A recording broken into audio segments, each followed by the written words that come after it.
Well, I really, really love it. It for a guy like me that has a studio and has different players coming in all the time. I'm not like a genius rocket scientist gear guy. I have a guy come over and gets my drum sounds so I don't have to touch it, and so that I know it's the same sound that a really good engineer comes in and keeps it that way. So I just leave everything to them. So the less hassle, the better for me. So with this splitter box, the great thing is when I'm playing bass tracks, I'll run my DI through here first, and it'll split out to my bass amp, my Ampeg, which is in another room, the cabinet, mic'd up, running through the mic pre's over there. And when I just want to hear the DI, I'm just press one, and it lights up here, letting me know that I'm using my DI, and then it goes through my other thing, my effects loops, and it comes back out of the pre's. The great thing with that is I can see what's going on, and I know if there's any problems, I'm looking right at it with the light. And then it's real simple with one knob. The gain, overall gain, works great. It's just really, really simple. But the thing that I really love about it too is that if I have a guitar player coming over, and we have three different cabinets set up in the back room. We have a Bogner going through the Marshall, a Fender Twin, and a Vox amp. The problem that I always have is when guitar players come in, they bring their pedal boards in, they set it up, and it's already gets kind of tiny in the control room because there's not much space.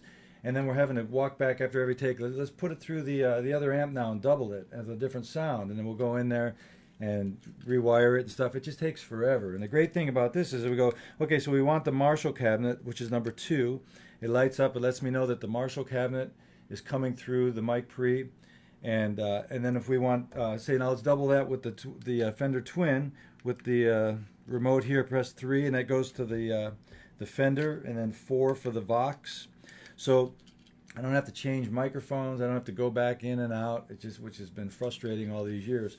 So this splitter box has saved a lot of time. I wish I had this 20 years ago, and it's really, really great. It sounds great. The sound is true to the real basis of the instrument, as well as the mic pre's too. It's just a real round, bottom endy, great sound. So I'm really thrilled to start using it, like tomorrow.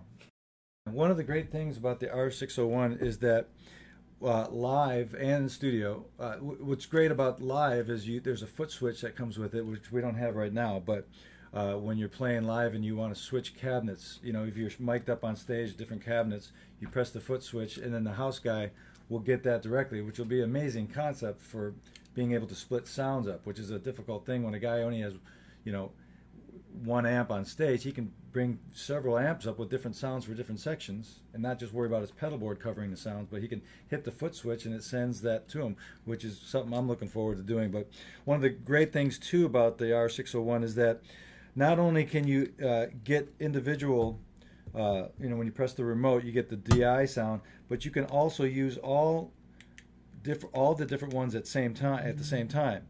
So if you want to hear each cabinet at the same time and record 4 tracks at the same time, you can do that as well, which is pretty awesome. But yeah, it's just real simple. 1, 2, 3, and 4. So I got my DI straight. I always record a straight DI with guitars anyway for preamping later. So this works out great because I get all the combinations all under one little thing. Pretty cool.